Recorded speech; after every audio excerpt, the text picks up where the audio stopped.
Bueno, ahora sí vamos a empezar nuestra clase. Les doy la bienvenida y también les digo muy buenos días, Indira de Eucaris, y a todos los que puedan ver esta videoconferencia luego, después de que se deje en el tablón de Classroom. Entonces, hoy es el último día de clase, hoy es 14 de noviembre, son las 8:10 de la mañana y vamos a empezar.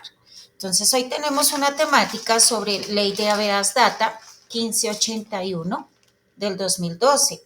Tenemos también, o vamos a hablar más bien de pautas para trabajar en un call center. Y la seguridad de la información al trabajar en un call center, vamos a hablar de ello, lo importante que es el telemarketing y también el entrenamiento comercial del producto. ¿Ustedes conocían la ley de habeas data? Indira o Eucaris. Profe, yo no Sabía. solo la había de oídos oído, pero nunca la había, no la conozco porque yo sí, cuando llamo a mi operador, Sí. me dicen que me ponen una grabación a esperar un momentico en Virgin Mobile y me mencionan esta ley de adiós data, pero nunca la he averiguado y estoy muy como a la expectativa, con emoción de saber de qué se trata. ¿De qué se trata? Ok. Eucaris, ¿tú sí la conocías? No, no señora. Sé que es algo como que le proteja a uno como los datos, me imagino, pero no, no. Ok, Eucaris, tranquila, no te preocupes.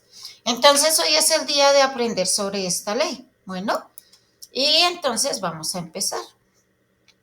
Entonces, la ley 1581, como dice acá, es la ley de protección de datos, llamada también habeas data.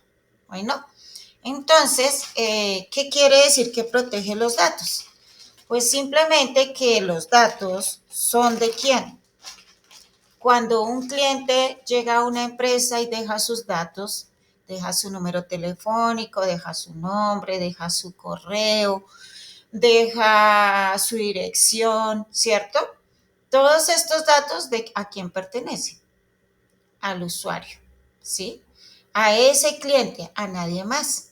Y por ende, pues se le debe dar ese trato de responsabilidad y privacidad. No se puede transferir a nadie y al contrario, debe el cliente tener acceso a su información de una u otra forma. La empresa o la entidad a donde el cliente haya hecho algún negocio está en la obligación de crear el acceso para el cliente a ver su información, ¿sí? Y él puede entrar, mirar la información y adicional de eso puede corregirla, puede actualizarla. O si él desea, puede quitarla de ahí. Entonces, esa es la ley de habeas data, ¿sí? Y las empresas no pueden de ninguna manera tomarse el derecho de pasar esta información a otras empresas o a personas naturales o jurídicas, llámese como se llamen. ¿Por qué? Porque simplemente, primero, si de pronto lo fueran a hacer, tendrían que pedirle permiso al dueño de dicha información. En este caso es el cliente, ¿sí? Para las empresas es el cliente. Entonces vamos a leer qué es la ley de habeas data. Y quisiera empezar, Indira, ¿me ayudas a leer, por favor? Sí, profe. Habeas data. El habeas data es el derecho que tienen todas las personas a conocer, actualizar y rectificar las informaciones que se hayan recogido sobre ellas en bancos de datos y en archivos de entidades públicas y privadas. Muy bien. Entonces, como les expliqué antes, es el derecho, ¿cierto?, que tiene el cliente o las personas a conocer, actualizar, rectificar su información y si ellos de pronto quisieran quitarla, ¿cierto? De esa plataforma están en todo el derecho porque es suya su información y nadie le puede negar el derecho. ¿Mm? Entonces, por favor, Eucaris, ¿me ayudas a leer esta diapositiva? es así como dentro de este concepto los ciudadanos tienen varios derechos y beneficios, según las estipulaciones del decreto 1377 de 2013, que reglamenta parcialmente la ley de habeas data. Los derechos del ciudadano dueño de la información se constituyen en 7 ítems resumidos así. Muy bien, vamos a mirar esos siete puntos que nos instruyen y nos dejan más claro cómo funciona la ley. Entonces, tenemos aquí el primero y el segundo, y dice que los titulares de la información tienen derecho a encontrar de manera ágil y sencilla la información suministrada por ellos mismos y que se encuentra bajo la administración de otros. Cuando yo le doy mi información a una empresa, ella empieza a administrar mis datos, ¿sí? Pero esa administración obviamente debe ser de una forma responsable, confidencial, honesta, ¿sí?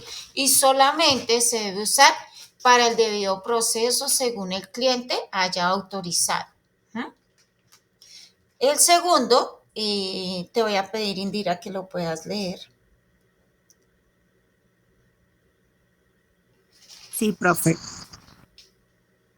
Los ciudadanos podrán consultar de manera gratuita sus datos personales, al menos una vez al mes, y cada vez que se generen cambios en las políticas de tratamientos de estos.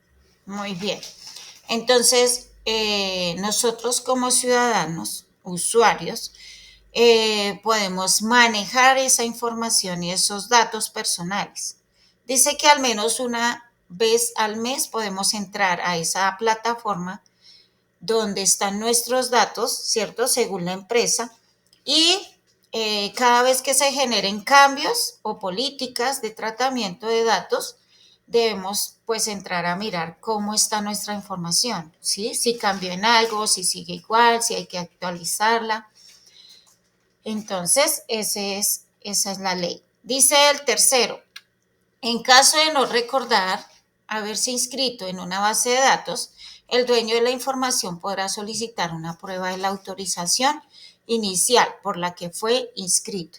Entonces, esto debe ser muy claro para que ustedes como usuarios, como dicen por ahí, no se dejen engañar, porque a veces resulta que entre empresas, pues ellos son colegas y se pasan la información, ¿sí? Las bases de datos, digamos que las comercian por dinero o por tratos, pues intercambios o cosas así. Bueno, tal vez no sea malo el motivo para el cual está haciendo traspasar la información a otra entidad, pero igual se está violando la ley y si el usuario quisiera demandar a la entidad, si descubre lo que está haciendo con su información y la demanda, puede generarle una sanción bien grande a esa empresa.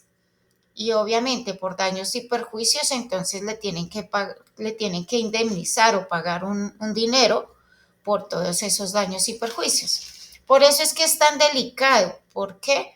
Porque primero debe la entidad pedir permiso al dueño de la información para poder hacer dichos movimientos. Dice el propietario de los datos tiene derecho a que se le describa para qué y cómo será utilizada su información. Y debe ser honesta esa explicación y verídica, ¿sí? No es que el cliente le hablaron una cosa, él dio permiso y luego resulta usando la información para otras cosas. Eso no debe suceder nunca y sobre todo recordar que hay grupos inescrupulosos allá afuera al margen de la ley que están detrás de la información personal de los usuarios. ¿Por qué? Pues porque ellos necesitan esa información para suplantar, ¿cierto? Para hacerse pasar por esas personas y hacer y cometer sus delitos. Y luego, entonces, ¿quién va a quedar embaucado? Pues obviamente el usuario, ¿sí? Con el cual, pues, hicieron uso de sus datos y suplantaron y cometieron los delitos pertinentes. Entonces, por eso es que a veces puede ser que hayan o resulte uno con alguna deuda sin haberla sin haber sacado dinero de ningún banco. Y el banco resulta llamándonos, diciéndonos que estamos endeudados, que porque sacamos un dinero cuando no es así. También puede ser que cometan algún delito más grave aún y que resultemos en listas, pues obviamente que no se debe. Y uno se pregunta qué pasó, ¿cierto? Y entonces es por eso, porque en algún momento las entidades no tuvieron cuidado, algún empleado sacó la información sin permiso, obviamente, y perjudicó a las personas. Resulta que hay muchos grupos al margen de la ley que están chequeando a los empleados que tienen esta forma de tratar datos o la responsabilidad, ¿sí? Como los asesores, los vendedores, los administradores. Una empresa siempre tiene, obviamente, estos datos de sus clientes. Y estos grupos están pendientes de las empresas y sobre todo de las personas que están al cuidado de esa información. ¿Para qué? Pues para sobornarlas. Les ofrecen plata, intercambios, los amenazan muchas veces cuando es ya muy grave la situación y les piden la información. ¿Para qué? Pues para ellos cometer sus delitos o por alguna razón diferente que igual no se debe realizar. Entonces, Indira, ¿me ayudas a leer el cuarto, por favor? Sí, profe. El propietario de los datos tiene derecho a que se le describa para qué y cómo será utilizada su información. Muy bien. El quinto, por favor, Eucaris. El quinto, también se tendrá derecho a la actualización, rectificación y supresión cuando el titular lo considere conveniente, en cualquier momento con sus propósitos o cuando el responsable por dicha información haya podido advertirlo para satisfacer los propósitos del tratamiento. Muy bien. Sexto, Sigue. todo administrador de la información deberá designar una persona o área que asuma la función de protección de datos personales, la cual también debe dar trámite a las solicitudes de los ciudadanos. Muy bien. Entonces recuerden, todas las personas que tengan su información en una plataforma de alguna empresa, de alguna entidad, tiene derecho a tener la viabilidad para entrar a su información. Si no le han dado ese derecho, si no le han dado la forma, él debe preguntarle a la empresa por dónde puede entrar o de qué forma puede entrar a esa información que él tiene en esa empresa. ¿Sí? Y la empresa está en todo el deber de proveerle, ¿sí?, la ruta para entrar a su información y que él pueda actualizar, rectificar o suprimir dicha información si lo cree conveniente. Bueno, entonces acá nos habla que las empresas deben tener una persona o un área específica que cuide dicha información. Hay personas totalmente capacitadas, profesionales en el tema, y estas personas pues ya estudiaron y miraron de qué manera pues se hace o se cuida la información de los demás y tienen un título, ¿sí? Entonces estas personas son contratadas para poder lograr cuidar esta información. Eso hacen las empresas. Muchas veces incluso no la cuida la empresa directamente, sino que ellas contratan un outsourcing, o sea, una empresa ajena a la empresa, valga la redundancia, y contratan esa empresa porque es profesional en cuidar los datos personales. Es profesional y conoce la ley de habeas data al derecho y al revés y hacen que se cumpla esa ley en los usuarios que tengan ahí registrados. El séptimo punto, Indira, por favor. Sí. En caso de sentir que alguno de estos derechos no son atendidos o cumplidos, el dueño de la información podrá recurrir al ente de control para radicar una queja formalmente. Muy bien, entonces, por eso es que muchas empresas incluso han quebrado. No ha sido porque no hayan vendido, porque su empresa sea mala, sino por el mal manejo de los datos personales de sus usuarios. A veces es masivo el daño, o sea, a muchos clientes, y entonces ellos se unen y empiezan a hacer demandas. A veces no se unen, simplemente cada uno por su lado empieza a poner la demanda a las empresas o a la empresa que ellos ven que están haciendo mal uso de su información y realmente ganan esas demandas. ¿Por qué? Porque el usuario tiene todo el derecho a defender su información y sobre todo a evidenciar ante la ley lo que están haciendo las instituciones, si están traficando, obviamente, la información a terceros ilegalmente. Entonces, obviamente, pues las empresas quiebran porque las sanciones que vienen, las demandas y las sanciones son grandísimas, ¿sí? Cuando es masiva, las demandas para dichos clientes. ¿Quién entró? Andrea, Natalia, buenos días. Buenos días, profe. Bienvenida a la clase. Bueno, Gracias. listo. ¿Qué es el principio de confidencialidad? Vamos a leer qué es el principio de confidencialidad. En este caso, es la ley de habeas data. ¿Me ayudas, Eucaris, por favor? ¿Qué es el principio de la confidencialidad? El principio de la confidencialidad en la información consiste en que todas las personas naturales o jurídicas que intervengan en la administración de datos personales que no tengan carácter público están obligadas en todo tiempo a garantizar la reversa de la información, inclusive después de finalizada su relación con alguna de las labores que comprenden la administración de datos, pudiendo solo realizar el suministro o comunicación de datos cuando ello corresponda al desarrollo de las actividades autorizadas.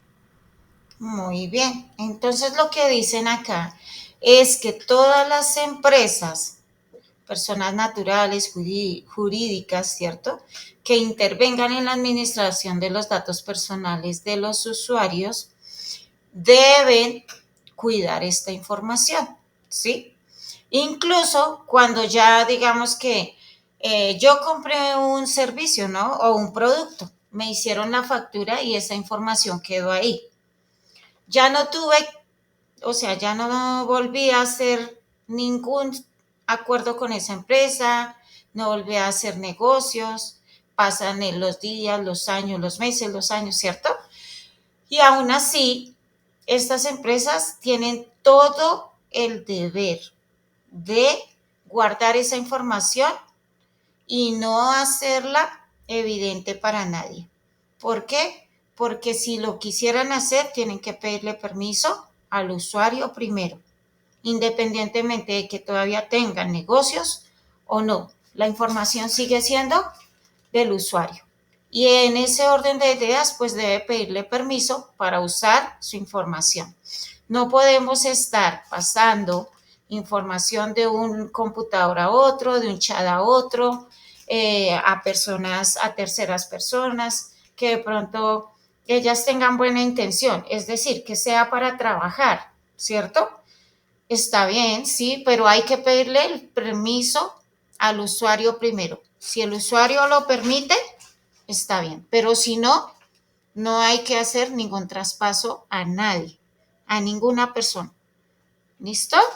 ¿Eso está comprendido hasta ahí? ¿Tienen alguna pregunta, alguna acotación, alguna duda, algo? ¿O todo está claro?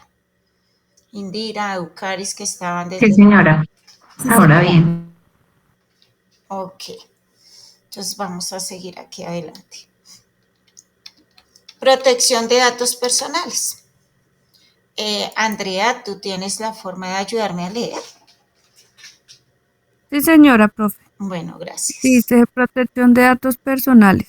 Ley de protección de datos personales o Ley 1581 del 2012. Reconoce y protege el derecho que tienen todas las personas a conocer, actualizar y rectificar las informaciones que se hayan recogido sobre ellas en bases de datos o archivos que sean susceptibles de tratamiento por entidades de naturaleza pública o privada. Bueno, aquí vean, vuelven y nos ratifican en qué consiste la ley, que es cierto, en actualizar, ¿sí? Y rectificar la información si es necesaria por parte de los usuarios. Todas las entidades deben dar la viabilidad al usuario de entrar a su información personal, ¿sí? Y el usuario puede entrar todas las veces que sea necesario. Se aconseja que sea por lo menos una vez al mes porque nosotros como usuarios damos la información y se nos olvida que dimos esa información en esas empresas y nunca entramos a mirar cómo están manejando nuestra información, qué datos tienen, cómo está registrada, ¿cierto? Y eso es contraproducente porque se pueden generar inconvenientes en el futuro por no estar pendiente de nuestra información personal. ¿Qué son datos personales? Indira, por favor, ¿me ayudas a leer? Sí, profe. Cuando hablamos de datos personales, nos referimos a toda aquella información asociada a una persona y que permite su identificación. Por ejemplo, su documento de identidad, el lugar de nacimiento, estado civil, edad, lugar de residencia, trayectoria académica, laboral o profesional. Existe también información más sensible como su estado de salud, sus características físicas, ideología política, vida sexual, entre otros aspectos. Entonces, mire todos los datos personales que hay. Y a veces nosotros no tenemos el cuidado adecuado y es por desconocimiento de la ley. No entendemos que si nosotros hacemos este traspaso de información inadecuado, pueden venir demandas porque la otra persona tal vez sí conozca la ley y haga valer sus derechos.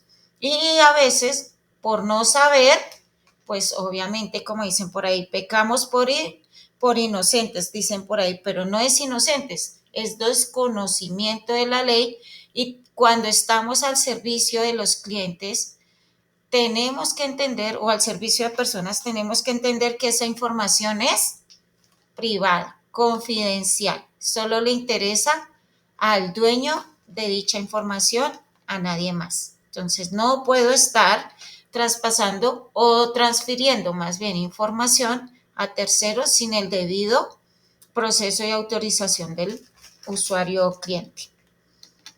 ¿Cómo se recogen los datos personales? ¿Me ayudas, Eucaris, a leer, por favor?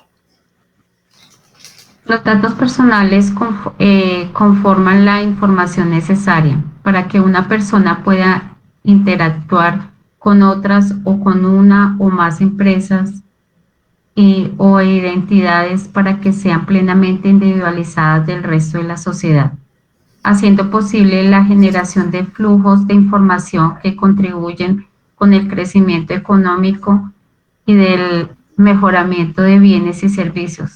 Así, por ejemplo, cuando hacemos una solicitud de crédito ante una entidad financiera, se dirige diligenciar formularios con nuestra información personal o cuando realizamos una compra para realizar la factura de venta, solicitamos datos como el número de documento de identidad, correo electrónico, dirección, teléfono de contacto, entre otros.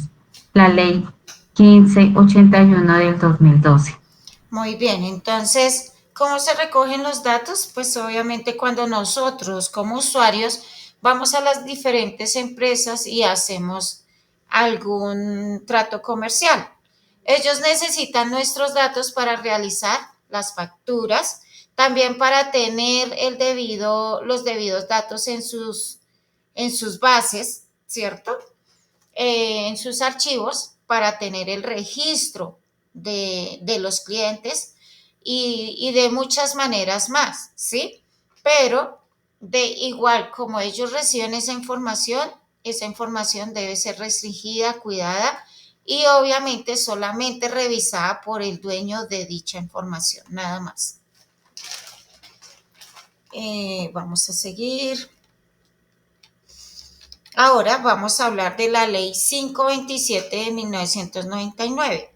Pero antes de ello les voy a presentar el video de la ley de habeas data donde nos explican mucho mejor en qué consiste y sobre todo por el ente regulador que creó esta ley o que digamos la regula.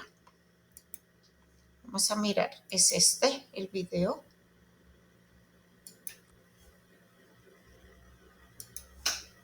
Voy a cerrar mi cámara y mi micrófono para tal fin. Bueno.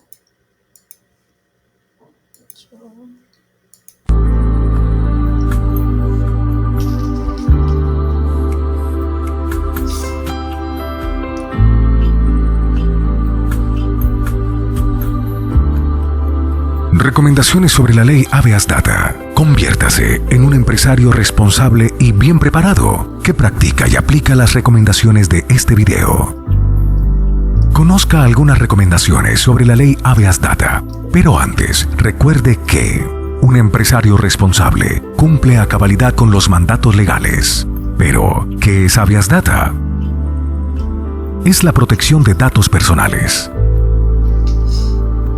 La ley de habeas data es el derecho fundamental que tiene toda persona para conocer, actualizar, rectificar aquella información que se relacione con ella o él y que se recopile o almacene en base de datos. También se debe permitir que en cualquier momento se pueda eliminar la información sobre la cual se ha dado consentimiento. Asimismo, eliminar datos erróneos. Artículo 15 de la Constitución Política de Colombia, desarrollado por la Ley 1266 de 2008. Consulte la Ley 1581 de 2012 y el Decreto 1377 de 2013.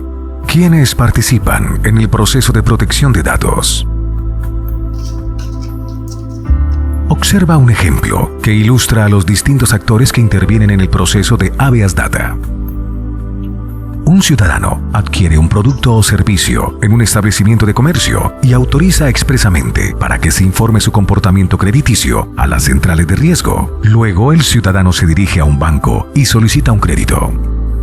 La entidad financiera consulta su historia crediticia, encontrando en ella la información sobre los hábitos de pago del ciudadano, la cual fue reportada por el establecimiento de comercio. ¿Quién es quién en ese proceso? El ciudadano, que suministra voluntariamente sus datos, es el titular de la información. El establecimiento que recibe los datos del ciudadano es la fuente. Las centrales de riesgo que reciben los datos de la fuente y los administra son los operadores. El banco que accede a esta información o la utiliza es el usuario. ¿Y qué es un dato personal? El dato personal es toda aquella información que pueda ser asociada con un ciudadano. Ejemplo, información financiera. El correo electrónico personal. Un video. Una fotografía. La dirección de residencia, etc. ¿Qué clases de datos personales existen? Existen 4 clases de datos personales. A continuación, describiremos cada uno. Primero, sensible. Le interesan únicamente a la persona dueña de la información. Afectan la intimidad y su uso indebido puede generar discriminación. Solo pueden ser obtenidos con el consentimiento de esa persona. Ejemplo, orientación política, creencias, hábitos o afecciones de salud. Segundo, datos privados. Datos que solo son relevantes para su titular. Ejemplo, dirección, teléfono, correo electrónico, fotografías, videos, datos relacionados con su estilo de vida. Tercero, semiprivados. De interés particular. Interesan al titular y a cierto sector o grupo de personas. Incluyen datos privados pero pueden ser consultados por terceros. Ejemplo, las historias crediticias, datos financieros. Cuarto, públicos, de interés general. Ejemplo, documentos públicos, sentencias judiciales, los relativos al estado civil de las personas. Existe una categoría especial de datos. Se proscribe el tratamiento de datos personales de menores de edad, salvo aquellos datos que sean de naturaleza pública. ¿En qué casos no se requiere autorización para recolectar datos personales? Cuando los requiera una entidad pública en ejercicio de sus funciones legales o por orden judicial. Cuando los datos son de naturaleza pública, como por ejemplo el registro civil, en casos de urgencia médica o sanitaria, para fines históricos, estadísticos o científicos. ¿Qué es una base de datos personal? Una base de datos personal es un conjunto organizado de datos personales que sea objeto de tratamiento. ¿Usted cuenta con bases de datos personales?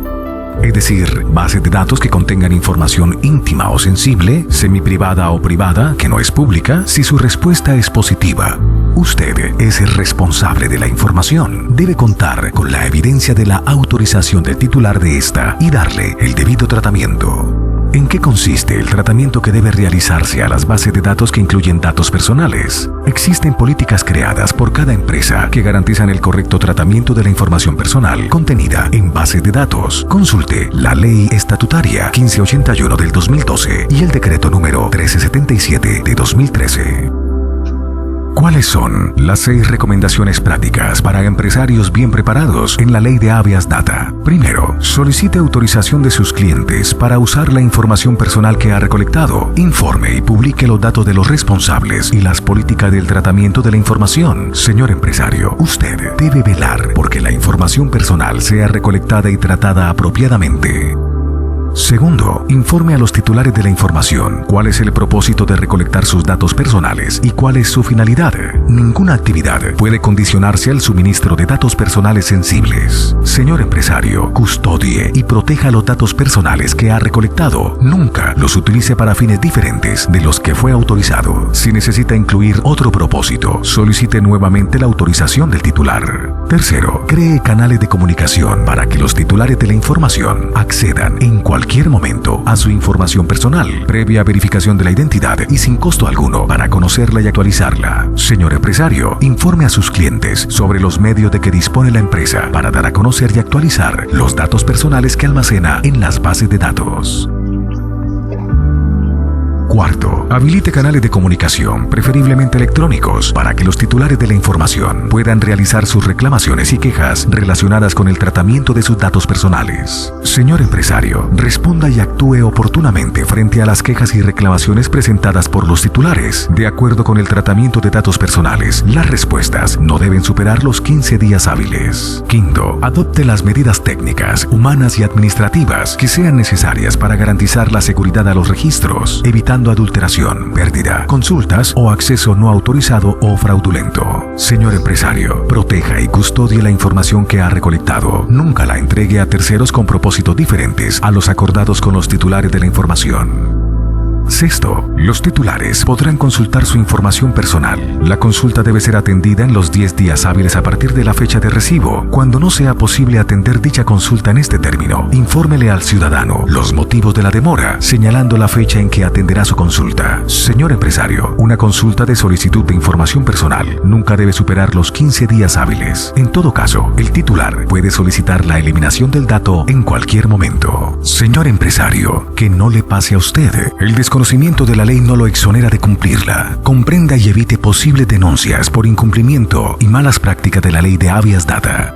Finalmente, recuerde que la entidad competente para que realice consultas y se asesore es la Superintendencia de Industria y Comercio. Consulte la página web www.sic.gov.co.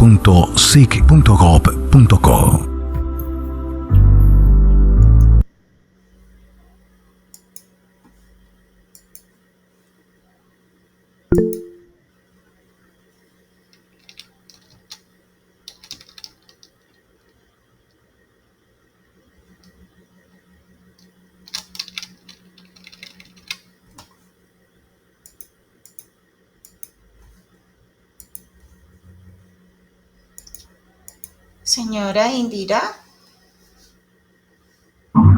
Profe, gracias. Profe, mire, lo que sucede es que tengo una pregunta. Sí. Conozco un caso de una persona que en algún momento tenía una información sensible acerca de una afectación de su salud. Sí. Entonces se quedó registrado en una base de datos de una entidad médica. Sí. Este diagnóstico cambió en la persona, en su salud de esa persona cambió, pero esto no ha sido modificado, cambiado en la empresa médica, en la institución médica. Entonces quería preguntar si esto se debe hacer a través de la página que muestran ahí al final del video, este cambio como de diagnóstico, porque esto afecta a la persona en su parte laboral, Sí, debido a Joyce. debido a que la institución médica que le hablo es con tema de situación donde hacen los exámenes pues de entrada a empresas y todo esto. Ya. Y esto ha afectado a la persona a nivel laboral. Entonces, este diagnóstico cambió para su favor de ella, pero La ella entidad no lo ha cambiado.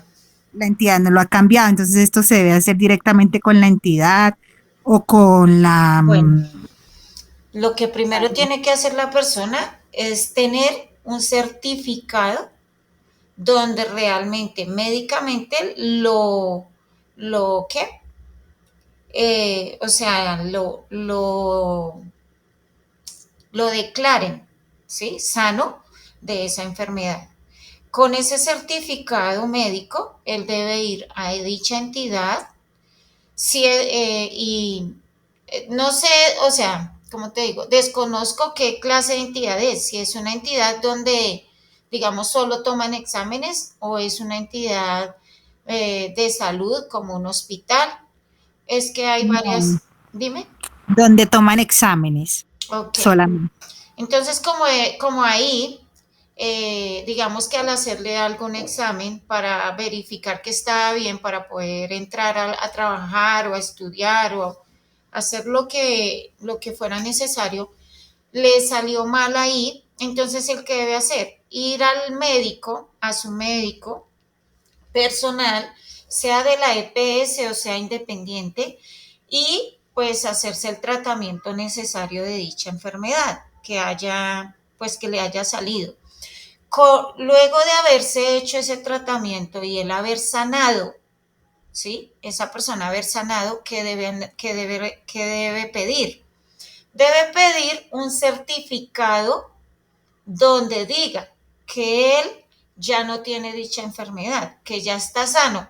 Incluso puede tener un examen, el examen que verifica que dicha información es verídica, ¿sí? Y con esa carta o con esa certificación más el examen, dirigirse a dicha entidad y pedir que le cambien su estado de salud porque pues ya no lo tiene. Si él no ha hecho esta diligencia, entonces la entidad por eso no le ha cambiado el estado de salud. Él tiene que comprobar médicamente con un certificado médico sellado y todo y con un examen de que ya él no tiene dicha enfermedad. Entonces tiene que hacer esas vueltas para lograr que le limpien la base de datos donde quedó de pronto reseñado con algún inconveniente de salud. Ah, bueno, profe, muchas gracias. Si después de esto la entidad no hace el debido cambio, ahí sí la persona está en todo el derecho de ir a esta entidad de Cámara de Comercio y poner la demanda, porque la entidad a la que donde tienen dicha situación ya fue advertida, ya fue informada y ya fueron radicados los documentos que declaran a la persona libre de dicha enfermedad. Si eso no sucede en esa entidad, ahí sí él puede o ella puede ir y demandar dicha empresa porque no le han cambiado la información. Ahora, esta entidad también debe darle a él o a ella el paso, la viabilidad, la ruta para que él pueda ver la información que hay registrada allí y entonces verificar si ya fue cambiada o no y con esa información entonces tomar las decisiones pertinentes para lograr hacer que su información sea actualizada debidamente con con los nuevos resultados que tiene médicamente. Bueno, Sí, profe, muchas gracias. listo. Entonces vamos a seguir. Bueno, aquí vamos a hablar de la ley 527 de 1999. Dice, define y reglamenta el acceso y uso de los mensajes de datos del comercio electrónico y de las firmas digitales. Y se establecen las entidades de certificación y se dictan otras disposiciones. Bueno, resulta que la ley 1581, perdón, que es la ley de habeas data, es la que cuida la información personal de los usuarios.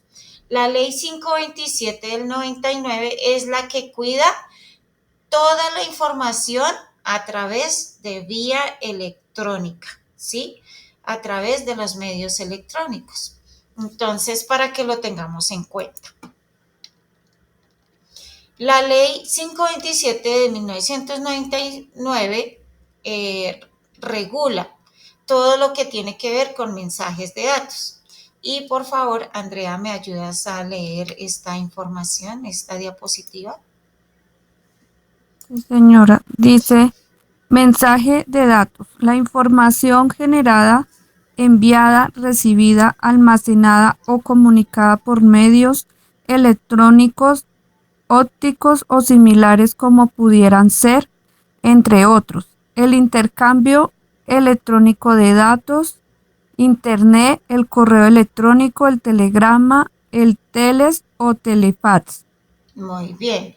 Entonces, esta ley regula todos los mensajes de datos que estén en dónde, a través de qué, de medios electrónicos, ¿sí? ¿Como cuáles? Como el intercambio electrónico de datos a través de chats, de redes, ¿cierto? De redes sociales, el correo electrónico, el telegrama, el telex o el telefax. Entonces vemos que la ley tiene regulado todos los medios posibles para poder proteger al usuario. Otra cosa es que o el usuario no tiene conocimiento de la ley o dos, que se viole dicha ley y que se tomen atribuciones que no corresponden, ¿sí? Entonces, aquí hablan del comercio electrónico. Por favor, ¿me ayudas, Eucaris, a leer esta parte, esta diapositiva? El comercio electrónico abarca las cuestiones suscitadas por toda relación de índole comercial, sea o no contractual, estructurada a partir de la utilización de uno o más mensajes de datos o de cualquier otro medio similar. Las relaciones de índole comercial comprenden, sin limitarse a ellas, las siguientes operaciones: toda operación comercial de suministro o intercambio de bienes o servicios, todo acuerdo de distribución, todo tipo de operaciones financieras, bursátiles y de seguros. Uh-huh. Entonces dice que abarca las cuestiones suscitadas por toda relación de índole comercial, sea o no contractual, estructurada a partir de la utilización de uno o más mensajes de datos o de cualquier otro medio similar.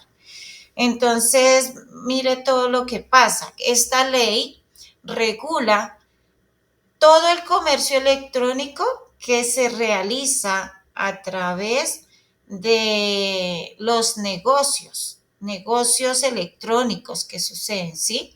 Entonces, la ley está pendiente de toda esta información para protegerla. ¿Ah?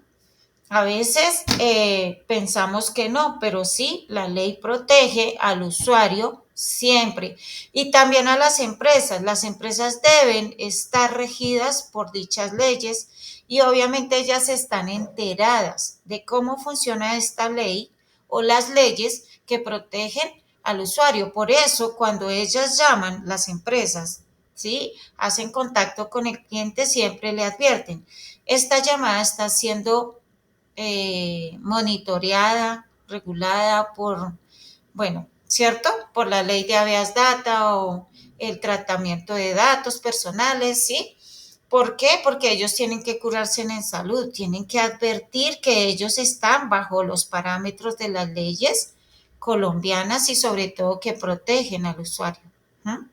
Entonces, todo esto es porque la ley lo exige y obviamente es a favor siempre del usuario. Entonces dice firma digital. Por favor, ¿me ayudas, Indira? Sí, profe. Ley 527 de 1999, firma digital. Se entenderá como un valor numérico que se adhiere a un mensaje de datos y que, utilizando un procedimiento matemático conocido, vinculado a la clave del iniciador y al texto del mensaje, permite determinar que este valor sea obtenido exclusivamente con la clave del iniciador y que el mensaje inicial no ha sido modificado después de efectuada la transformación. Muy bien. Entonces la firma digital es algo muy serio, ¿cierto? Muchas veces la falsifican. A eso es que se refiere acá, ¿sí? Que esta firma, dice, se entenderá como un valor numérico que se adhiere a un mensaje de datos y que utilizando un procedimiento matemático conocido vinculado a la clave del iniciador y al texto del mensaje permite determinar que este valor se ha obtenido exclusivamente con la clave del iniciador, que realmente es la firma original, ¿sí? No, por eso digamos que en los medios electrónicos se detectan o el sistema detecta si la firma ha sido falsificada, porque tiene un código, ¿sí? Esta firma y ya está tan establecida, digamos, dentro del sistema electrónico que ya lo tiene todo fríamente calculado, digamos, ella ya tiene todo ahí totalmente establecido. Y pues con ese código, digamos, si alguien trata de falsificar o de hacer algo con esa firma, pues digamos que se evidencia, ¿sí? El alerta para la entidad pertinente o la persona y de una vez, entonces, obviamente pueden actuar bajo la ley, ¿sí? Entonces es importante comprender todas estas partes porque a veces como que nosotros no comprendemos como usuarios, digamos que la delicadeza, ¿no? Y sobre todo el cuidado que se debe tener con esta información, ¿sí? Y a veces, pues como es a través de Internet, en Internet con un clic, tu información se fue y no sabemos a dónde, ¿cierto? Entonces hay que tener cuidado a qué páginas estamos entrando, en qué páginas estamos dejando nuestra información, sobre todo cuando estamos buscando trabajo, que como que nos desesperamos y todo le apuntamos a todas las páginas y a veces son páginas que están ahí a la vanguardia, a la espera de recibir toda esta información y utilizarla de una forma indebida. Entonces, por eso deben ser páginas confiables, páginas que realmente estén respaldadas, que traten las leyes de habeas data y del cuidado de datos electrónicos y toda esta parte. Entonces, entidad de certificación. Por favor, ¿me ayudas a leer? ¿Quién leyó ahorita? ¿Indira? No me acuerdo. Sí, profe. Bueno. Caris, no me acuerdo. Andrea, ayúdame tú. Bueno, Sí, señora. gracias. Dice, entidad de certificación es aquella persona que autoriza conforme a la presente ley esta facultad para emitir certificados en relación con las firmas digitales de las personas, ofrecer o facilitar los servicios de registro y estampado cronológico de la transmisión y de recepción de mensajes de datos, así como cumplir otras funciones relativas a las comunicaciones basadas en las firmas digitales. Muy bien. Entonces, entidad de certificación. ¿Qué es? Es aquella persona que autorizada conforme a la presente ley está facultada para emitir certificados en relación con las firmas digitales de las personas, ofrecer o facilitar los servicios de registro y estampado cronológico de la transmisión y recepción de mensajes de datos, así como cumplir otras funciones, ¿cierto? Entonces, recordemos, por ejemplo, las entidades del gobierno como la Registraduría Nacional, ¿no? Donde tienen todos los datos de los usuarios, ¿cierto? Entonces ellos, pues obviamente tienen autorizaciones de manejo de esos datos de una forma debida, obviamente, ¿sí? Pero pues ellos realizan todo este manejo con estampillado y con firmas digitales y toda esta parte. Y por eso es que, digamos, se ha avanzado mucho tecnológicamente para poder sacar incluso la cédula de una forma virtual.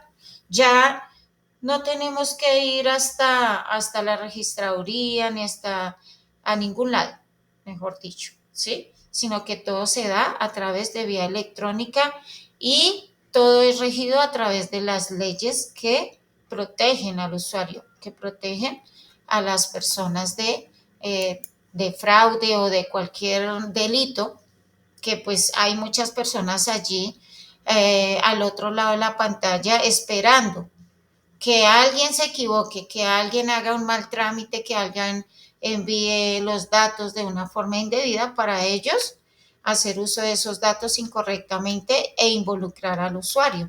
Entonces, por eso es que tenemos que estar muy pendientes y conocer las leyes y saber de qué manera hay que manejar los datos personales de otras personas, tanto los míos como los de otras personas, ¿cierto?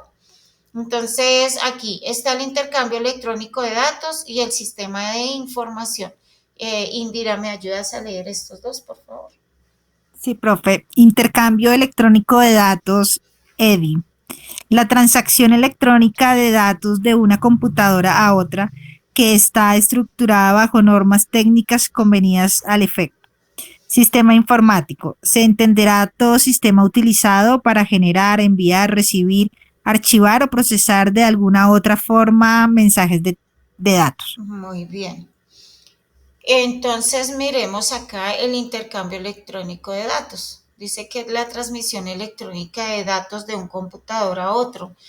A veces en las empresas son muy tranquilos en transferir una información de un computador a otro, porque es de la misma empresa, ¿no?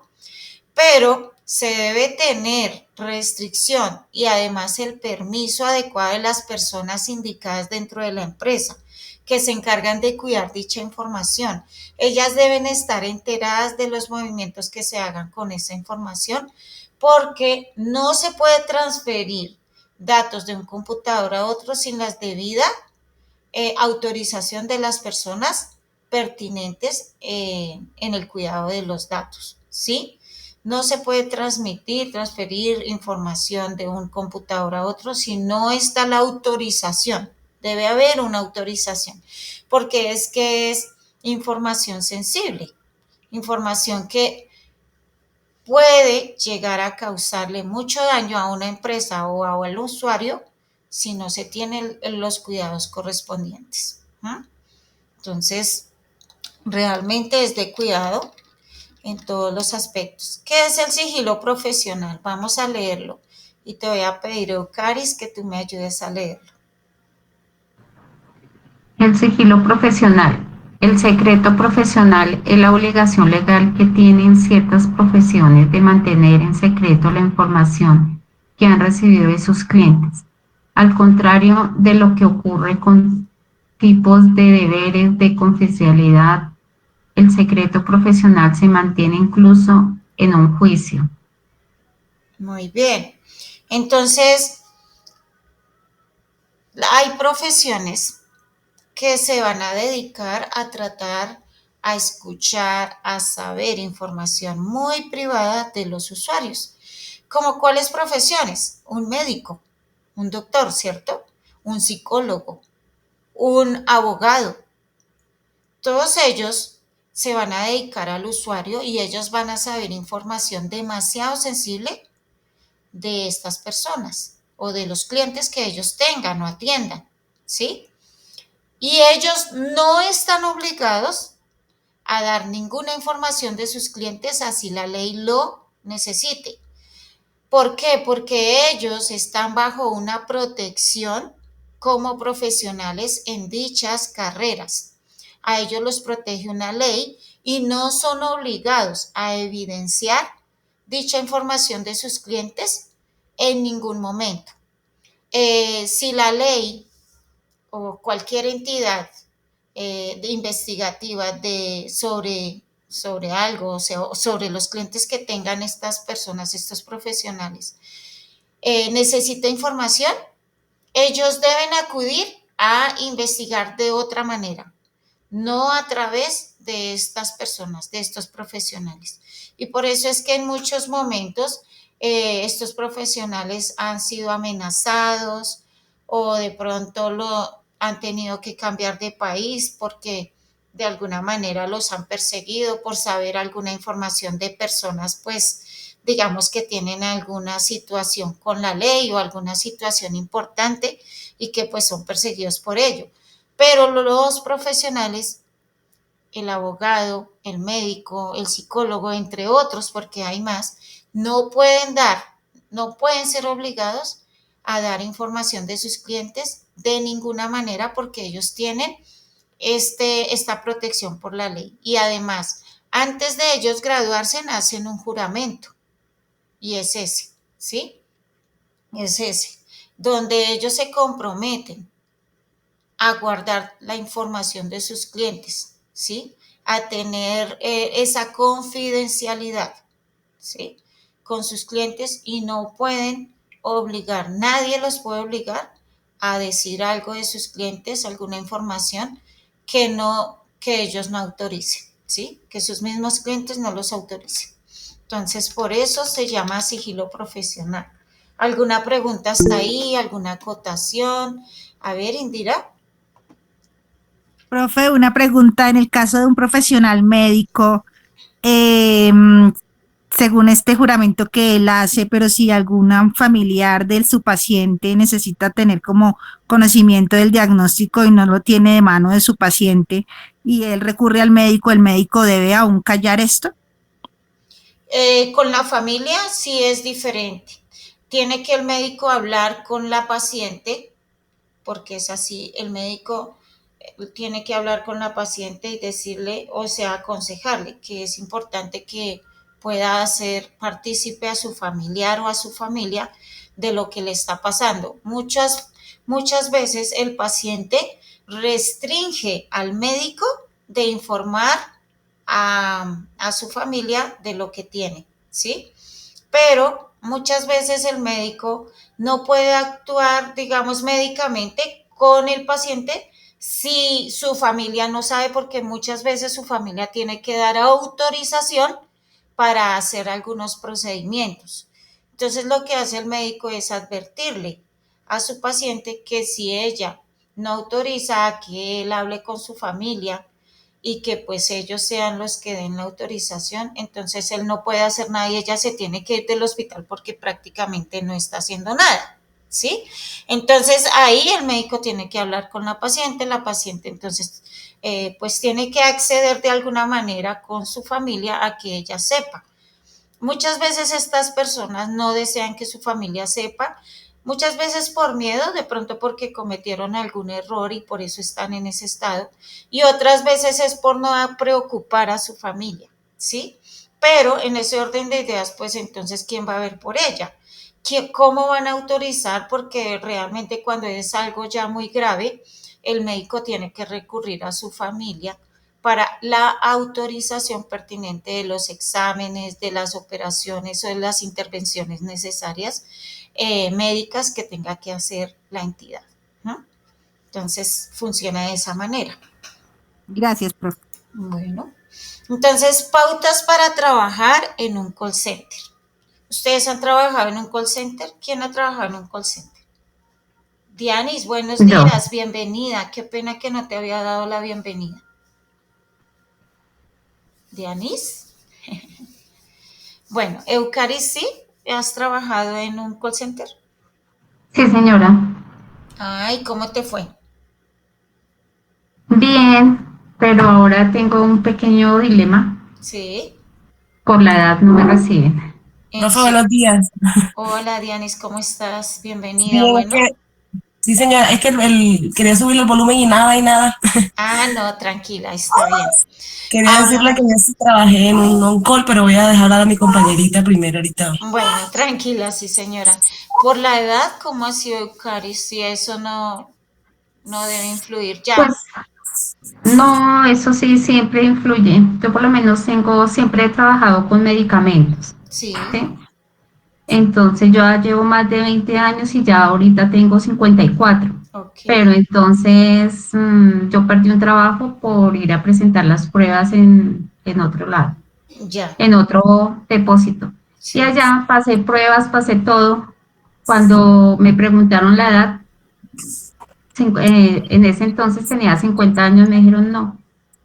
Lo que pasa es que allá no, y por la edad no nos recibieron, y no solamente a mí, sino a otro compañerito.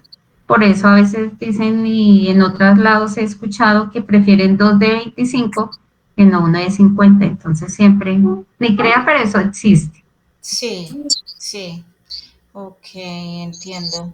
Pero terrible. Bueno, porque le cierran las puertas a las personas, ¿no?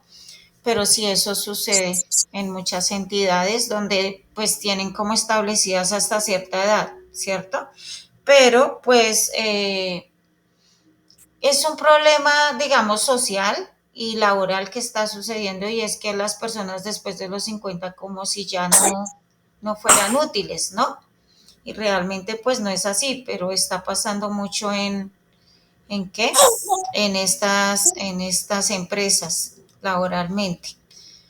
Entonces, lo que tú debes hacer es seguir buscando juiciosa, porque así como hay empresas que no te aceptan, hay otras que sí, solamente que pues hay que buscar y buscar, pasar hojas de vida y hasta que llega el día o el momento o la empresa que realmente necesita de tus servicios, ¿no? Dianis Gómez, Señora, tú has trabajado en call center, ¿sí? ¿Cómo ha sido tu experiencia? en call center y precisamente me tocó la experiencia más dura. Para mí es la más dura ¿En vender seguro de serio? vida. Ya, mi amor, ya. Para mí es más duro vender seguro de vida que otra cosa. Ah, ya, sí. Una vez me dijo un cliente, oiga señorita, usted me está haciendo un atentado telefónico, ¿qué le pasa? Ay, no. Que vendiéramos un seguro era una felicidad, una dicha para cada una. Uno solito en el día, en 8 horas, Sí, porque era complicadísimo. Pero bueno, sí, pero es muy bonita la experiencia porque uno ahí aprende a conocer los clientes. ok, bueno.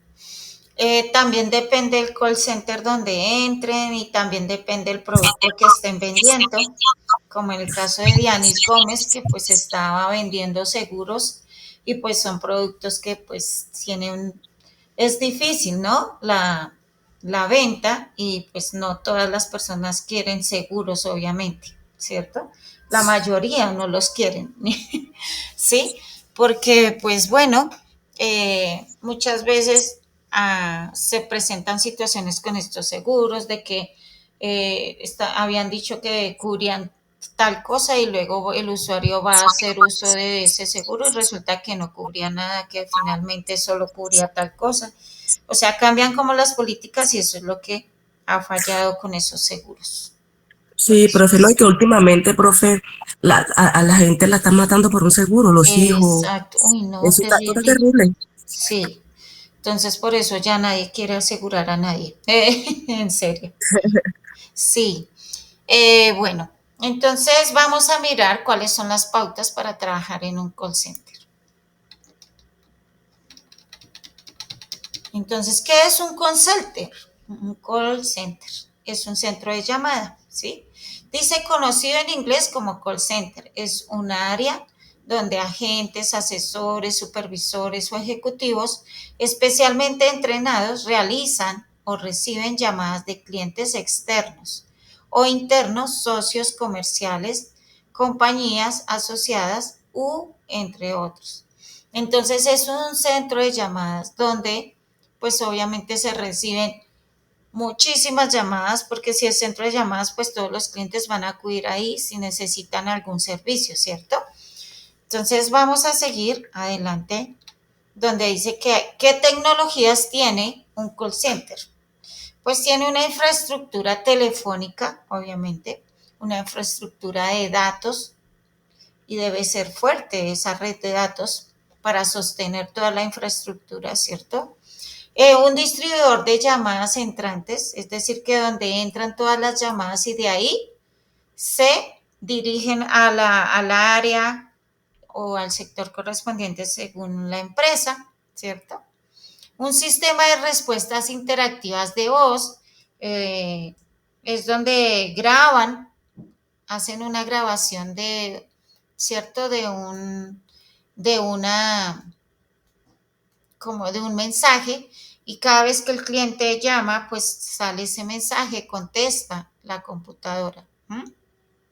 Y el grabador de llamadas. Obviamente el grabador de llamadas es donde pues se asegura la empresa, sobre todo con el manejo de los datos. Como le pregunta al usuario, ¿usted autoriza tratar sus datos, cierto?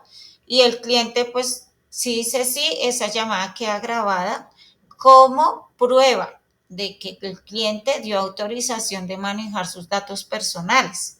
Por eso es que las empresas cada vez que llaman y dicen, ¿usted autoriza a manejar sus datos? Si uno dice sí, ellos guardan esa llamada y ahí la tienen, porque sí, es contraproducente. Ellos saben que la ley puede llegarles y puede sancionar a la empresa por no pues llevar estos protocolos con el cliente, ¿sí?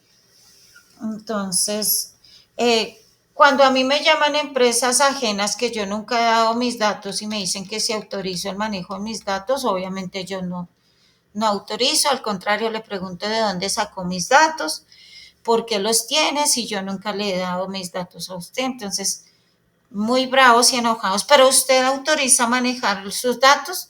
Digo, no lo autorizo porque ni siquiera sé de dónde usted sacó mis datos, le estoy preguntando y no me dice. Ahí pues ya a veces me cuelgan o siguen insistiéndome.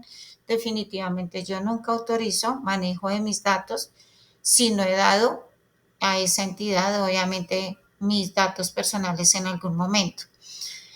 Bueno, estructuras de un call center. En un call center hay supervisores, hay coordinadores, hay agentes especializados. Y todo esto pues tiene una jerarquía, perdón. Los agentes especializados pues son todas las personas, ¿cierto? Que son las que hacen las llamadas, reciben las llamadas, atienden los clientes, venden los productos, venden los servicios, ¿cierto? Todas las campañas que se presenten dentro de un call center. Coordinadores, pues ellos son los que coordinan toda la campaña, están pendientes de los agentes especializados, cómo lo están haciendo, ¿cierto? Sí están trabajando, cómo es el comportamiento de los clientes. Y los supervisores, pues son un rango más alto, y es los que supervisan no solamente una campaña, sino supervisan todo el call center, puede ser, ¿cierto? O toda una área completa, y están pendientes pues de todos los resultados según los coordinadores les informen, y así sucesivamente. Entonces, ¿quiénes pueden trabajar en un call center? ¿Quiénes? Y te voy a pedir, Indira, si me ayudas a leer. ¿Quiénes pueden trabajar en un call center? Sí, profe. Todos pueden trabajar en un call center. Solo basta con tener fluidez, buena comunicación, paciencia, empatía y saber escuchar durante tu labor diaria. Es vital tener aptitudes para resolver situaciones de manera amable y constructiva. Contar con habilidades digitales es un plus, y si se habla otro idioma, seguro el candidato se destacará. Muy De bien. igual forma, Sigue. la orientación al resultado y destreza de negociación, que son habilidades blandas que fortalecen la labor en los centros de contacto. El sector de call center es uno de los más inclusivos de la economía, abierto a recibir personal sin importar la edad o nivel académico del aspirante. ¿Escuchaste, Eucaris? Hay algunos que restringen. Eso es mentira. A uno manda la hoja de vida disimuladamente la fecha de nacimiento. Hay de una a mí la Lo verdad ya, reseñan.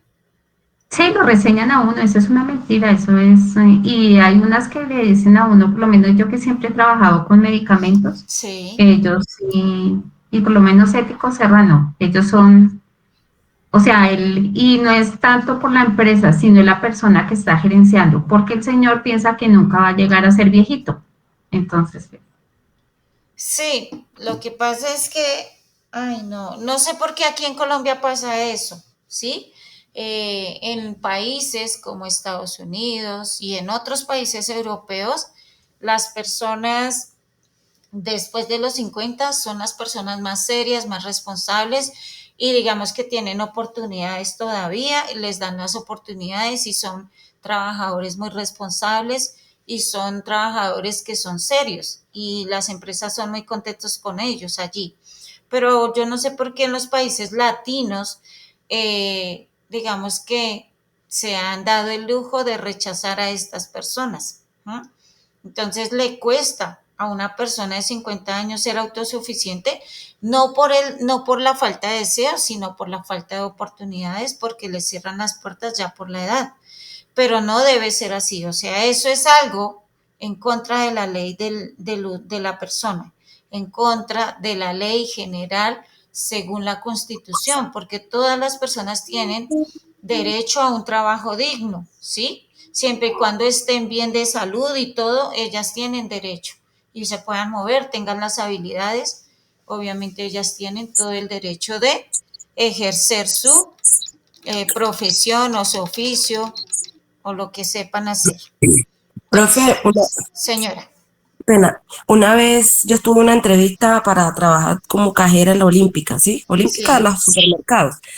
Y conmigo, ¿sabes que uno siempre se hace con alguien desde el principio de la entrevista, donde le hacen las pruebas, que préstame el lápiz, que una cosa, que la otra?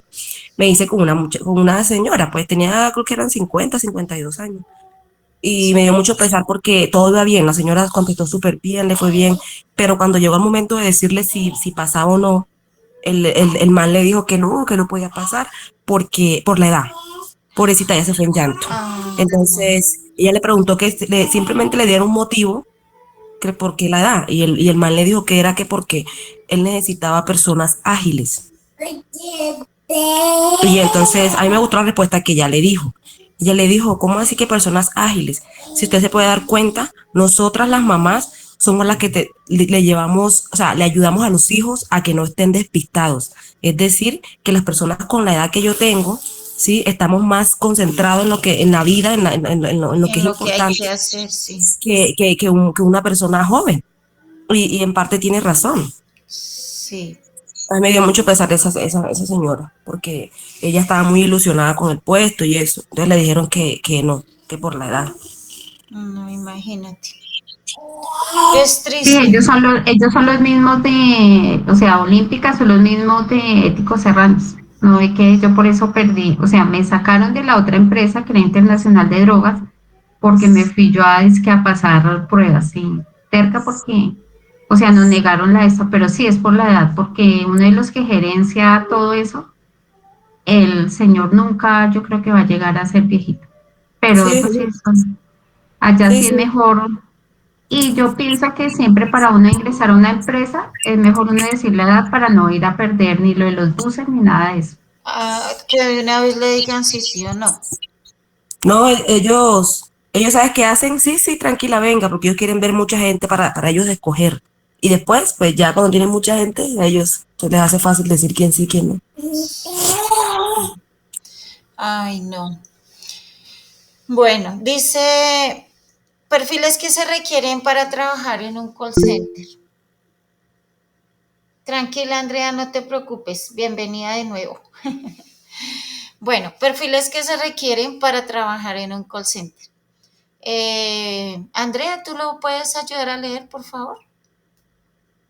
Sí, señora. Gracias. Dice, con o sin experiencia laboral podrás acceder a trabajo en call center. Se te fue la voz, Andreita. Tranquila. Si quieres, deja así Dice, porque se te fue tu vocecita. Entonces yo te ayudo. Dice, se afirma que los estudiantes y bachilleres son perfiles atractivos, pues hay una buena disposición al aprendizaje y al iniciar sus carreras laborales. Tienen motivación para construir bases y desarrollar una buena labor. Entonces, pues son muy llamados los bachilleres, las personas que están saliendo hasta ahora, que están como empezando su vida laboral, ¿sí? Y ojalá sí tienen habilidades en otro idioma, ¿sí? Inglés, portugués, son muy apetecidos. Los tecnólogos y técnicos profesionales son otros perfiles atractivos para este tipo de empresas. Entonces, pues todas las personas que estén estudiando alguna carrera tecnóloga o profesional también son llamados.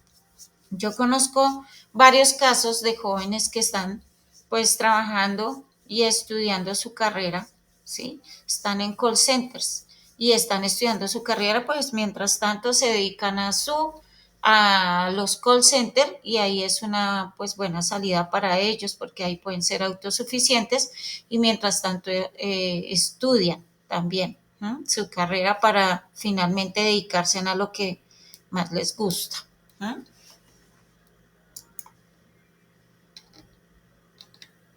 Seguridad de la información al trabajar en un call center.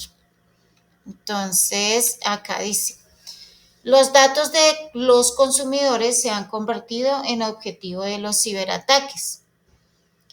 Garantizar su seguridad es algo imprescindible. La cantidad de información que se mueve por la red es increíblemente elevada y la digitalización que se ha acelerado notablemente en los últimos 2 años hace que estos datos se hayan disparado. Esta transformación digital ha creado en los clientes la necesidad de saber que su información y sus datos están protegidos, por lo que un contact center debe garantizar esta seguridad. Entonces, los call centers más que nada deben tener seguridad en la información, o sea, deben llevar a cabo todo lo que tiene que ver con la ley de habeas data, la protección de los datos de los usuarios, ¿sí? Ellos deben garantizarle a los clientes que su información realmente está siendo protegida, ¿sí? Según la ley. ¿Me ayudas a leer, Indira, esta diapositiva, por favor? Sí, profe. Protección de los pagos telefónicos. Una de las prácticas habituales en los contact center es la gestión de cobros y pagos a través de llamadas telefónicas.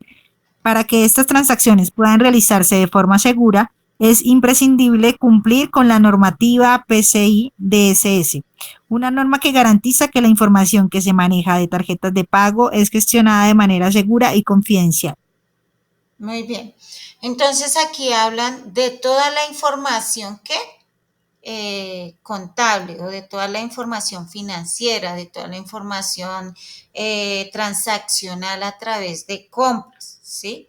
Entonces, por ejemplo, las claves deben estar, esa información debe ser protegida, las claves de las tarjetas, de las cuentas de los clientes, los números de las cuentas, ¿cierto? El dinero de los usuarios, porque si no, pues nadie tendría dinero a través de bancos ni nada, ¿cierto? Pero toda esta información de los clientes, toda esta forma, digamos, de protección ha sido creada para garantizarle al cliente que puede hacer todo lo que, digamos, todos los manejos a través de medios electrónicos sin llegar a tener algún problema de inseguridad en estos medios. Entonces, por eso es que estas entidades deben estar regidos a través de las normativas y las leyes que los protegen, porque si no están,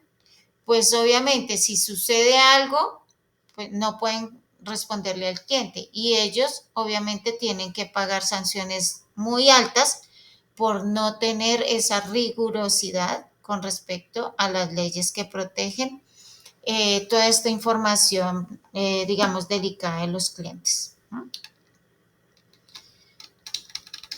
Vamos a leer aquí, por favor, Indira, ¿me ayudas? Sí, profe. Protección de los pagos telefónicos. Los ciberataques son cada vez más comunes en este sector debido a la gran cantidad de datos que manejan, que se han convertido en objeto de deseo del cibercrimen. Según el último informe de enero de 2022 del Foro Económico Mundial, las empresas necesitan de media 280 días para identificar y responder a un ciberataque, más de 9 meses. Una mala ciberseguridad convierte a las empresas en objetivos fáciles, poniendo en peligro los datos confidenciales de sus clientes y la continuidad del negocio. En el mundo actual, en que todo está interconectado, es imprescindible extremar la seguridad. La ciberseguridad ya no es una opción. No, ya no es una opción, es una obligación de parte de las empresas para garantizarle al cliente su cuidado, ¿cierto? De su dinero y de toda su información, ¿sí? Si no hace eso, ningún cliente va a hacer, pues obviamente, negocios con una empresa que no está protegida, ¿sí?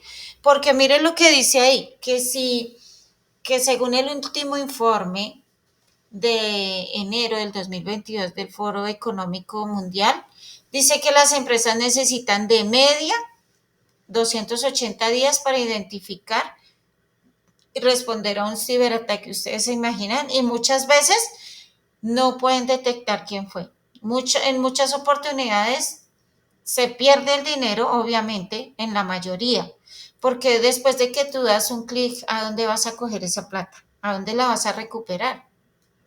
Si ya se fue, ya no hay forma de recuperarla. Yo he visto personas equivocándose de número, por lo menos en X y en DaviPlata, que es con el número de teléfono, ¿cierto? Esas son el número de cuentas. Y he visto muchas personas que se equivocan del número de teléfono, lo digitan mal y han mandado el dinero y después llamen a la persona para ver si se lo devuelve. ¿Quién les va a contestar? ¿Quién les va a devolver el dinero? No se le devuelven. Y ya más porque fue una equivocación del mismo usuario o de la empresa, digamos. Sí, entonces hay que tener mucho cuidado cómo estoy manejando esta información. Sí, sobre todo cuando se trata de los clientes, porque tengo que responderle a los clientes. Consecuencias de los fallos o de fallos en la ciberseguridad. ¿Me ayudas, Andrea, a ver si ahora sí tienes tu internet tranquilo y bien? ¿O no? Todavía no. Ya, profe, ¿me escucha, profe? Sí, señora. Dice, consecuencias de fallos en la ciberseguridad. Un fallo teológico puede ser grave y afecta todo el funcionamiento de una compañía. Pero, ¿entendemos realmente las consecuencias que puede generar? Pérdidas millonarias, crisis de reputación, puede tirar por tierra el trabajo de años de construcción de una marca. Que se filtre información delicada no solo perjudica a los clientes que se ven expuestos, sino que se habla muy mal de una compañía que no cuida lo suficiente los datos recopilados. Elevadas sanciones, cierre del negocio. En algunos casos, el sufrir un ciberataque provoca un daño tan grande que llega a suponer el cierre total del negocio. Entonces, mire lo importante que es realmente que la empresa esté protegida de todas las maneras por la ley, ¿sí? Con todas las normativas, con todo totalmente regulado, porque de esa manera la empresa puede responder a sus usuarios. Pero si se descuida y no está al margen de la ley respaldada, pues obviamente va a sufrir sanciones graves, va a tener que pagar multas y además va a tener que cerrar su empresa, las puertas de su empresa, porque ya no va a poder funcionar, porque simplemente quebró. A veces las sanciones son tan altas que incluso aunque venda todo y aunque pague, no alcanza a cubrir las sanciones tan altas que se generan por daños y perjuicios a los clientes, ¿sí? Entonces hay que tener cuidado con todo lo que se trata de información personal, sea la que sea. ¿Mm? ¿Cómo proteger mi negocio y a mis clientes? Daisy, ¿tú me ayudas a leer? Por favor. Dianis, perdón, Dianis. Disculpa, Yo fui qué esperando. pena. ¿Cómo proteger mi negocio y a mis clientes? Hace apenas un año existían 27 millones de tarjetas de crédito y más de 150 millones de débito emitidas. Una cifra muy llamativa para quienes viven los robos de los datos de sus dueños y que ha situado al país en el 8º lugar en el mundo y el segundo en Latinoamérica. Por incidencia de robo de identidad, la ciberdelincuencia ha encontrado una importante fuente de ingresos en el robo de datos y por eso es de vital importancia proteger los medios de pago de posibles ataques. Muy bien. Entonces, no tienen otra opción las empresas, sino que ceñirse a las leyes, aceptar la protección que la ley genera para ellas, ¿cierto? Y obviamente para ellas es difícil porque pues cuando se unen a la ley, pues digamos que estas entidades de alguna manera cobran, ¿sí? Y cobran alto, pero cobran alto, pero la empresa se cura, ¿sí? Con sus clientes y les garantiza realmente que su información y todos los movimientos que ellos hagan van a estar protegidos por la ley y que si de pronto pasa algo, pues esas entidades gubernamentales deben responder, ¿sí? Porque igual se está pagando para que suceda pues la protección debida de ellos. ¿Mm?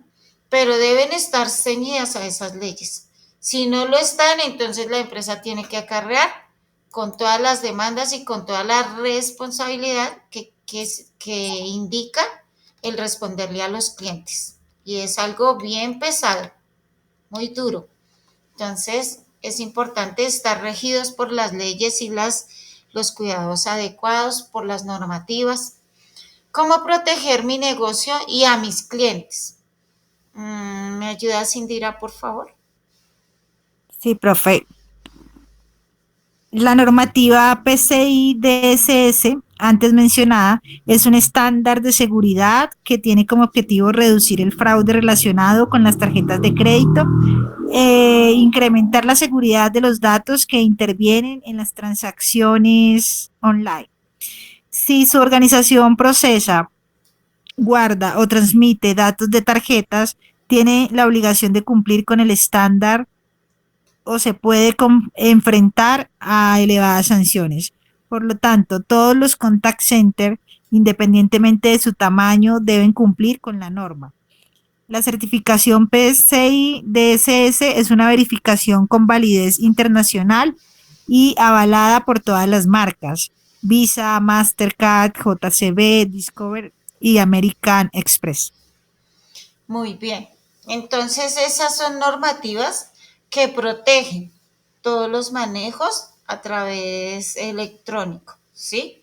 Y esta normativa, pues obviamente debe estar ahí a la expectativa, digamos que debemos hacerla uso, ¿sí? Dentro de las empresas. Cuando no sucede, no nos pueden dar ninguna garantía de que la plata no se pierda, ¿sí? O del manejo adecuado de todos los ingresos o salidas. Cuando la normativa está ahí latente, pues obviamente nos tiene que garantizar que no va a pasar nada con nuestros clientes.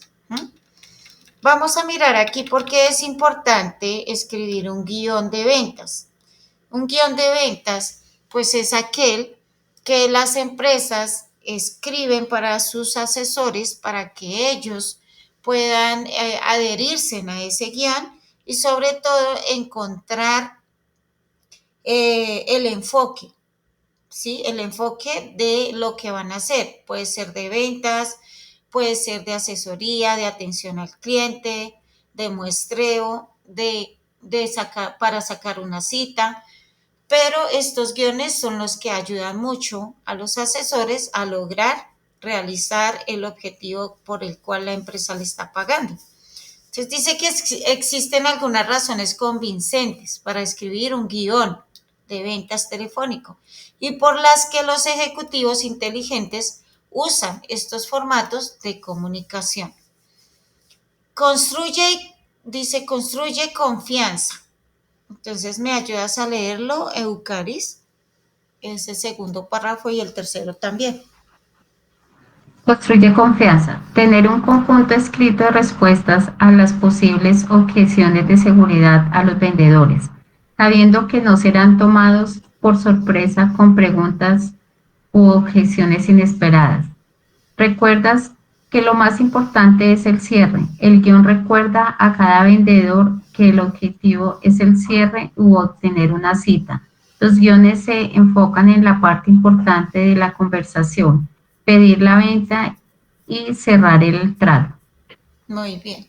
Entonces, depende del enfoque del guión, asimismo, entonces debemos actuar. Si el guión es para cerrar una venta, entonces, pues, él debe estar estructurado debidamente para poder yo hacer un cierre.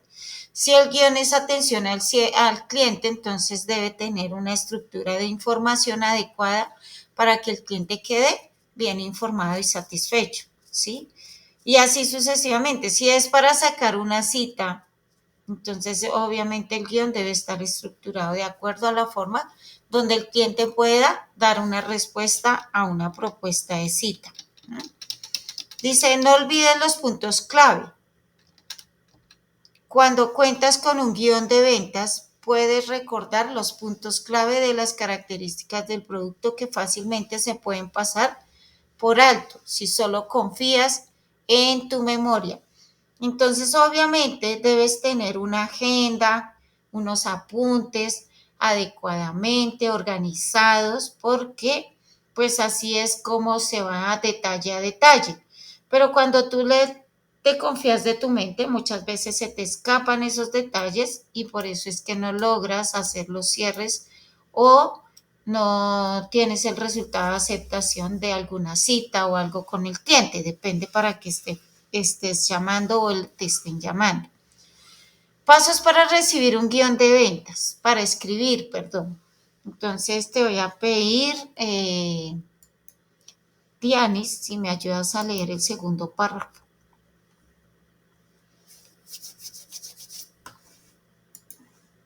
Dianis. Entonces, ¿me ayudas, Eucaris? Listo, entonces, pasos para escribir un guión de ventas. Para escribir un buen guión de ventas telefónico se debe tener una estructura general. Aumentar la curiosidad. ¿Quién es? ¿Por qué debería importarme? Dar contexto. Solicitar permiso para continuar. Hacer preguntas. Debe conocer las necesidades de los clientes potenciales y definir si encajan.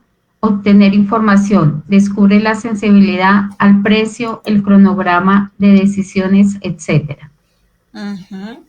Entonces, realmente dice ahí que se debe tener una estructura. Profe, qué pena que se me pierde el cosito del volumen. Tranquila, no te preocupes. Ahorita. Profe, tienes el micrófono apagado. Ah, sí, te estaba diciendo, Dianis, que no te preocupes y le estaba diciendo a Eucaris que muchas gracias. Bueno, les estaba también diciendo que los pasos para escribir un guión de ventas, dice que obviamente se debe tener una estructura general, aumentar la curiosidad, quién es este, por qué debería importarme, dar el contexto, solicitar permiso para continuar, hacer preguntas. Todo esto debe estar debidamente organizado en una agenda, ¿sí? ¿Para qué? Pues porque ya, digamos que si tú lo tienes organizado en una agenda, no lo vas a dejar de hacer. Y sobre todo, pues vas a ir en pro de las metas necesarias, ¿sí? Mejora las habilidades de ventas. Dice, el guión ayuda a mejorar las habilidades de ventas porque ofrece un marco principal de la presentación de ventas, lo cual libera intelecto para manejar más hábilmente los aspectos matizados de un proceso de ventas, ¿no? Decide tu propósito u objetivo. Registra las objeciones y elabora respuestas significativas para el cliente. Haz coincidir los beneficios de tu producto con las necesidades de tus clientes. Entonces, Indira, ¿tú me puedes ayudar a leer, por favor? El primer párrafo.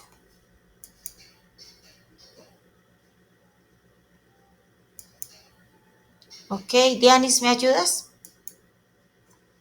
Sí, Profe, señora, el primero, ¿sí? Bueno, Dianis lees el primero y a Indira lees el segundo del frente. Bueno, no te preocupes. Listo, profe. Decide tu propósito de tu objetivo.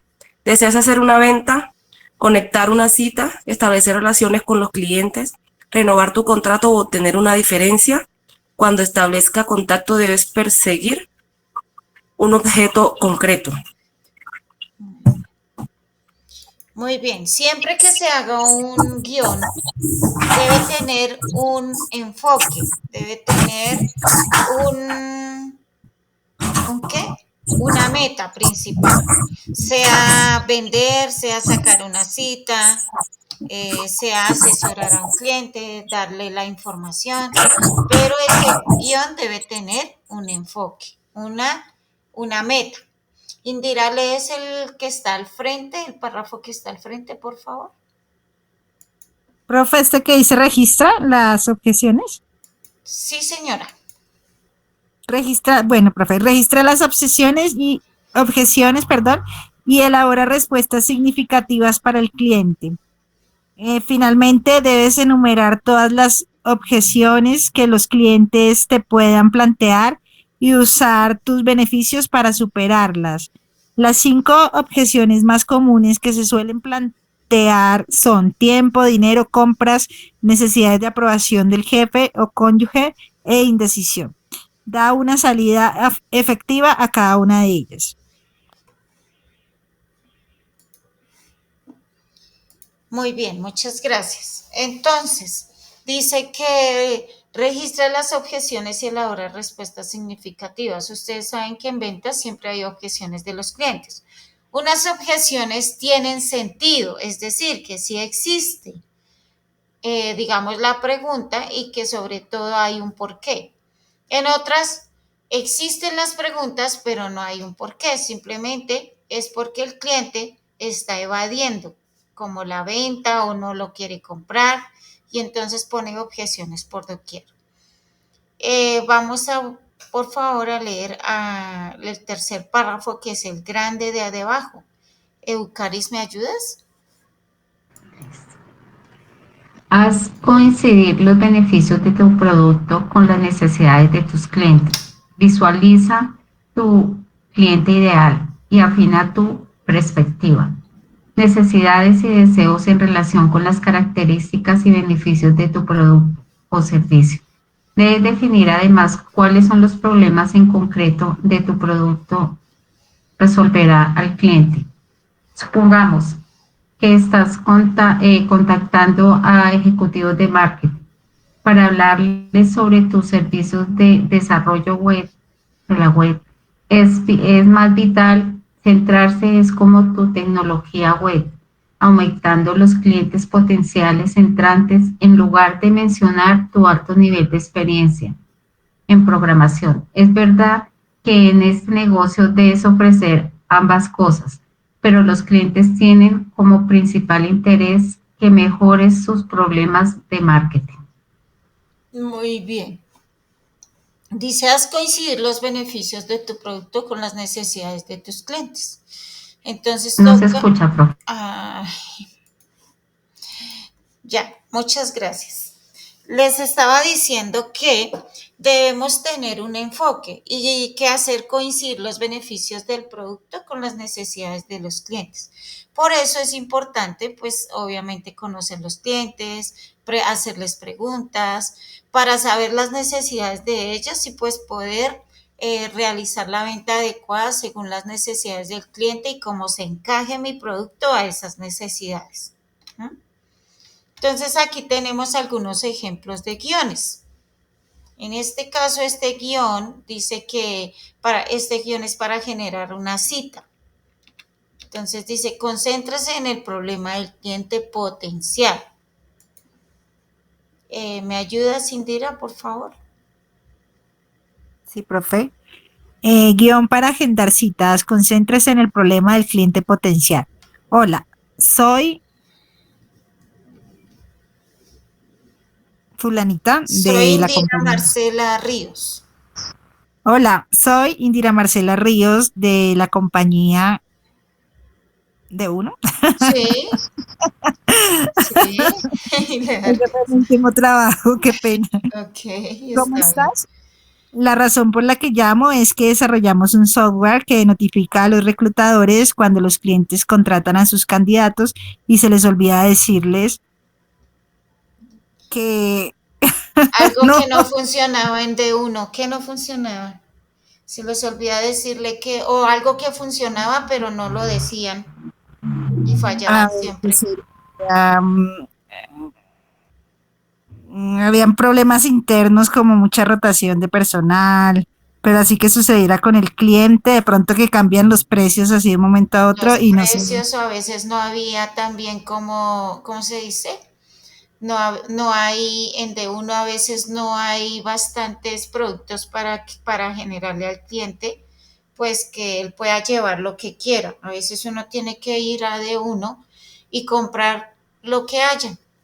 Voy por 5 y no puedo comprar 5, tengo que comprar uno solo porque no hay más, ¿sí? Algo así, o sea, no hay stock de producto, Mm, ¿sí? Sí, ¿Cómo entonces, es y se eso? les olvida decirles que no hay stock de productos. El Ujú. año pasado encontramos más de 4.200 tarifas perdidas en solo 120 clientes. La, no encontraba productos para lavar la loza, ¿sí? Sí, Me encantaría establecer un horario para que hables con nuestro director de cuentas, Claudia, sí, tranquila. bueno, Claudia, se me olvidó tu apellido, Estupiñán.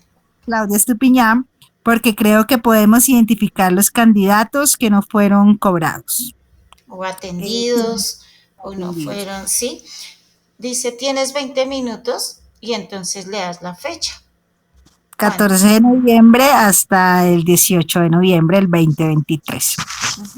Entonces, una pregunta, ¿no? Tienes 20 minutos por decir algo, el 15 de noviembre o el 16 como a las 4 de la tarde, y ahí el cliente dice sí, no, o algo así, ¿cierto? Entonces, Sí, ese es señor. un guión. Ese es un guión. Vamos a mirar, aquí hay otro guión. Y ahí, a ver, ¿a quién le pido el favor que me ayude a leerlo? Andrea, ¿estás ahí? Yo te puedo ayudar a hacer de cliente y tú eres la asesora. Sí, señora. Entonces dice,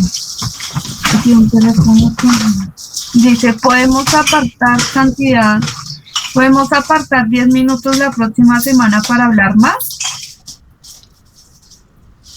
Entonces yo te digo, por favor, me envías un correo electrónico para colgar el teléfono y ahí yo te respondo en ese correo. De acuerdo. ¿Cuál es el mejor correo electrónico para escribirte? Entonces yo te digo, bueno, es el del Instituto Tecnisistemas. Bueno, ahí.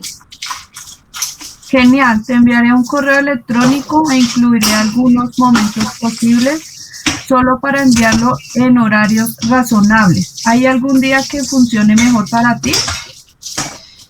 Sí, está bien los miércoles o los viernes.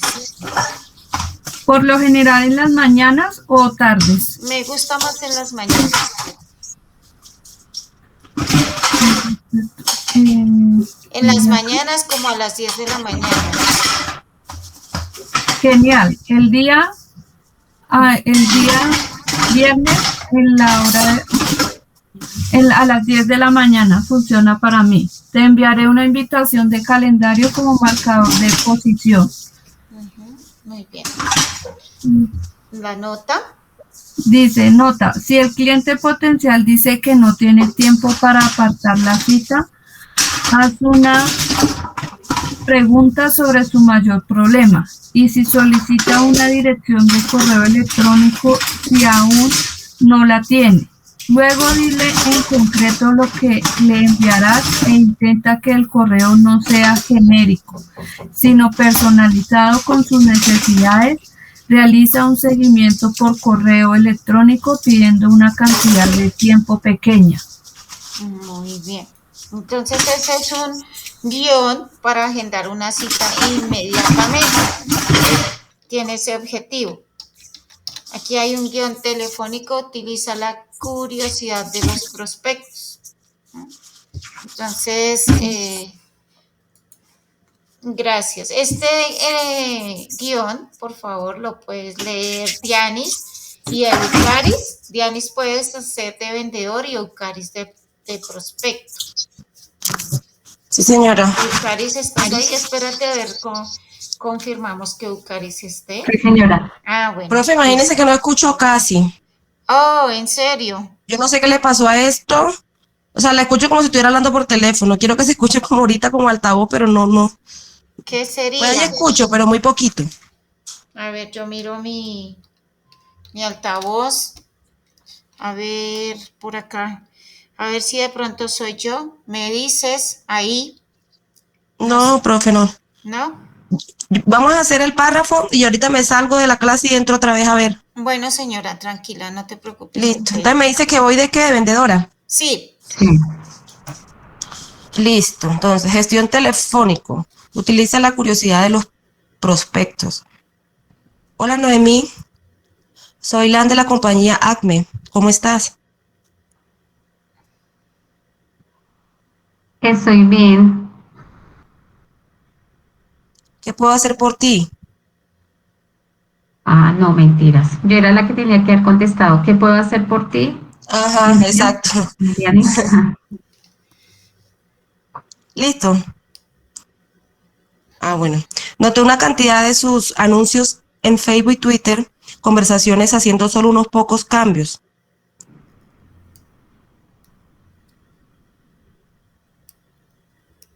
Ok. ¿Qué hacen ustedes? Trabajamos con empresas de comercios electrónicos como Harris para administrar campañas publicitarias en redes sociales. De hecho, después de solo un mes de trabajar en Harry, por cada 1,000 gastados, después de un solo, de 1,000 gastados, obtienes un aumento del 30% en las conversiones. Voy a pensarlo. Me encantaría conocer más acerca de tus campañas publicitarias, Noemí, y compartir ideas que nos han funcionado realmente bien. Podemos encontrar una ventana de 15 minutos la próxima semana para una breve llamada.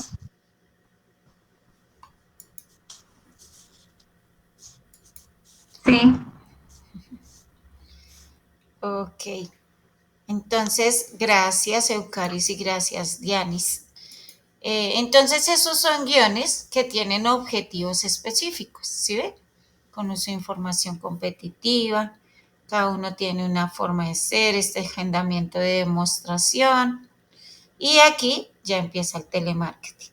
Entonces, quería que leyéramos algunos de los guiones porque pues es para que ustedes conozcan que hay guiones y sobre todo que los establece la empresa para ayudar al asesor pues a hacer su trabajo y digamos que sea más contundente y que vaya al objetivo correcto.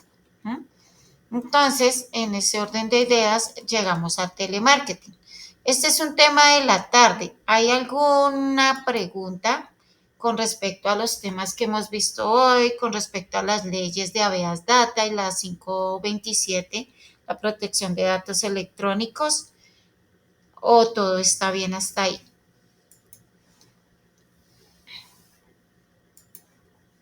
Señora, No, hasta ahora todo No, está señora, bien. está claro. ¿todo está claro? Sí, señora. Ok. Me alegra mucho que esté claro. Vamos a ver dónde quedamos. En la diapositiva. Acá. Entonces quedamos en la 43 para seguir en la tarde viendo esa diapositiva. ¿Listo? Bueno, yo creo que por ahora vamos a dejar aquí y en la tarde, a las 2 de la tarde, vamos a volver y ahí hacemos una actividad y adicional, pues terminamos el tema y además terminamos con el cuestionario que tenemos para calificar. ¿Está bien? Profe, como me salí no escuché, ¿qué me decía? Hola, Dianis, tranquila. Ahora sí funciona. Bueno, te estaba diciendo, o les estaba diciendo a las compañeras que, bueno, que vamos hasta aquí con el tema, que este tema de telemarketing es de la tarde y que entonces a las 2 de la tarde nos volvemos a conectar. Bueno, Claro que sí, señora. listo, mis queridas estudiantes, muchas gracias, nos vemos a las 2 de la tarde. Claro que sí. Bueno, Listo, sí, señora, gracias. bueno, que estén muy bien. Bueno. Gracias, profe.